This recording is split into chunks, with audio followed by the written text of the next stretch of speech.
सन था 1999। ये वो टाइम था जब एल्बर्ट आइंस्टाइन को पर्सन ऑफ द सेंचुरी का अवार्ड मिला था। और ये अवार्ड उन्हें दिया जाता है जिन्होंने हमारे पूरे ब्रह्मांड को कुछ ऐसा दिया हो जिससे हमारे साइंस और टेक्नोलॉजी के क्षेत्र में कुछ बहुत बड़ी सफलता मिली हो। और ये अवार्ड एल्बर्ट आइंस्टाइन को देने का सबसे सही डिसीजन था, क्योंकि उस वक्त उन्होंने कई सारी ऐसी थ्योरीज बताई थी जो हमारे ब्रह्मांड के कोने कोने पर सटीक तरीके से बैठती थी, और कई सारे ऐसे इक्वेशंस दिए जिसमें E=mc² भी शामिल था, क्योंकि ये सारे ऐसे इक्वेशंस थे जो हमारे ब्रह्मांड के कॉम्प्लेक्स से कॉम्प्लेक्स इक्वेशन को आराम से सॉल्व कर सकते थे। और उनकी आज तक जितनी भी खोजें रही है वो सारी की सारी खोजें क्लासिकल फिजिक्स पे डिपेंड रही है। और आज तक हम ये मानते आ रहे हैं कि जितनी भी बातें उन्होंने क्लासिकल मैकेनिक्स में बताई है वो सारी की सारी बातों को आज तक कोई गलत साबित नहीं कर पाया है। लेकिन वहीं पर जब बात क्वांटम फिजिक्स की आती है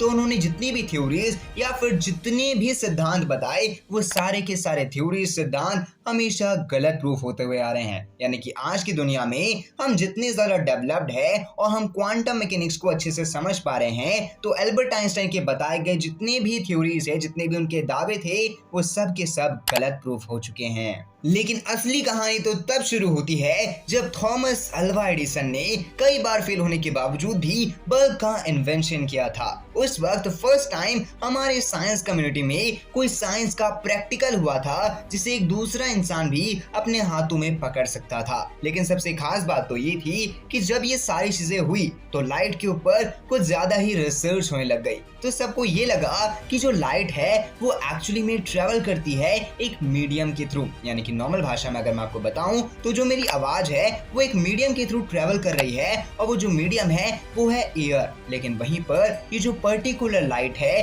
कहा जाता था कि ये भी एक मीडियम के थ्रू ट्रेवल कर रही है और इसका नाम है एथर। लेकिन सबसे खास बात, जब ये सारी चीजें एल्बर्ट आइंस्टाइन को पता चली तो उन्होंने बताया कि जो लाइट है वो कोई मीडियम के थ्रू ट्रेवल नहीं करती बल्कि खुद का मीडियम बनाती है। वो एक्चुअली में एक पार्टिकल्स के थ्रू ट्रेवल करती है, और ये जो पार्टिकल्स है इसका नाम है फोटॉन्स। और उन्होंने ये भी बताया कि ये जो फोटॉन्स के पार्टिकल्स है, ये फोटॉन्स के पार्टिकल्स मास लेस होते हैं, और मास लेस होने की ही वजह से ये एक्चुअली में लाइट की स्पीड में ट्रेवल कर पाते हैं। और ये एक ऐसे पार्टिकल है जो आज तक सबसे तेज ट्रेवल करने की क्षमता रखते हैं, क्योंकि नॉर्मल सिद्धांतों में लाइट से ज्यादा की स्पीड आज तक हमारे यूनिवर्स में कोई भी दूसरे ऑब्जेक्ट या फिर कोई भी दूसरे पार्टिकल के लिए अचीवेबल नहीं है। लेकिन एल्बर्ट आइंस्टाइन ये नहीं जानते थे कि बहुत जल्द वो ये जितने भी दावे कर रहे हैं ये दावे गलत भी हो सकते थे, क्योंकि जब फोटॉन्स के लेवल पे एक्चुअली में फिजिक्स को लगाया गया तो पता चला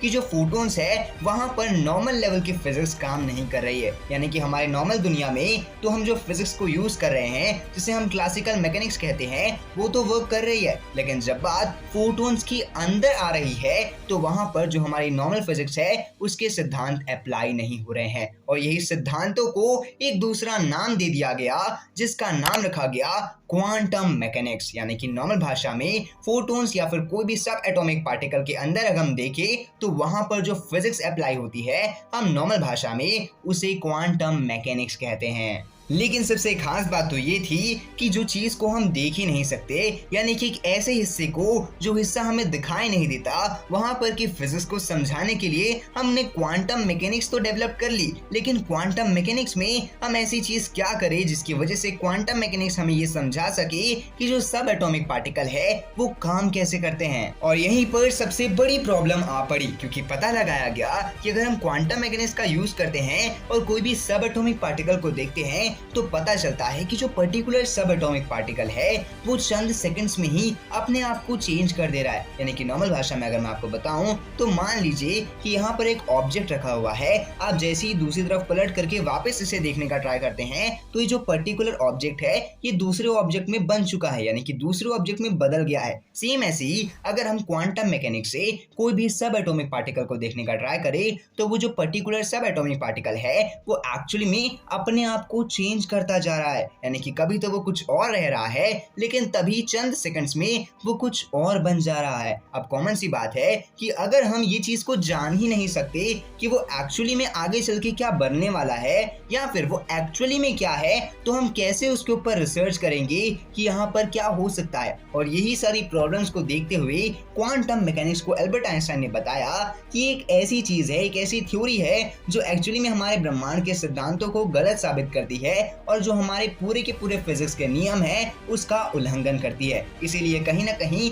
अगर हम क्वांटम मैकेनिक्स को पढ़ रहे हैं तो वो एक सेंसलेस चीज होगी। और फिर यही सेंसलेस चीज यानी कि क्वांटम मैकेनिक्स को गलत साबित करने के लिए एल्बर्ट आइंस्टाइन ने सीधा पॉइंट उठाया क्वांटम एंटेंगलमेंट के ऊपर। लेकिन क्वांटम एंटेंगलमेंट क्या होता है? तो देखो मैं आपको बता दूं कि जो एक्चुअली में क्वांटम एंटेंगलमेंट होता है उसका मतलब ये है कि अगर मैं दो सब एटॉमिक पार्टिकल्स को आपस में ही मिला देता हूं तो वो दोनों एक दूसरे से जुड़ जाएंगे। अब चाहे अगर मान लीजिए एक सब एटॉमिक पार्टिकल हमारी पृथ्वी पर है लेकिन वही दूसरा सब एटॉमिक पार्टिकल मान लीजिए कोई और दूसरे ग्रह में है और गलती से अगर मैंने यहाँ पर उसे चेंज करा तो इसके 110% श्योरिटी चांसेस है कि वहां पर जो वो दूसरा सब एटॉमिक पार्टिकल है जो इससे जुड़ा हुआ है बाय द क्वांटम एंटेंगलमेंट वो अपने आप ही चेंज हो जाएगा। यानी कि अगर यहाँ पर इसके अंदर पॉजिटिव एनर्जी है तो वहां पर उसके अंदर नेगेटिव एनर्जी रहेगी। लेकिन सबसे खास बात तो ये है कि ये एक्चुअली में इतने तेज ट्रैवल होते हैं, इतने तेजी से चेंज होते हैं जो लाइट की स्पीड तक को मात दे देते हैं। यानी कि कहीं ना कहीं नॉर्मली क्लासिकल मैकेनिक्स के लॉस को पूरी तरीके से तोड़ के रख देते हैं।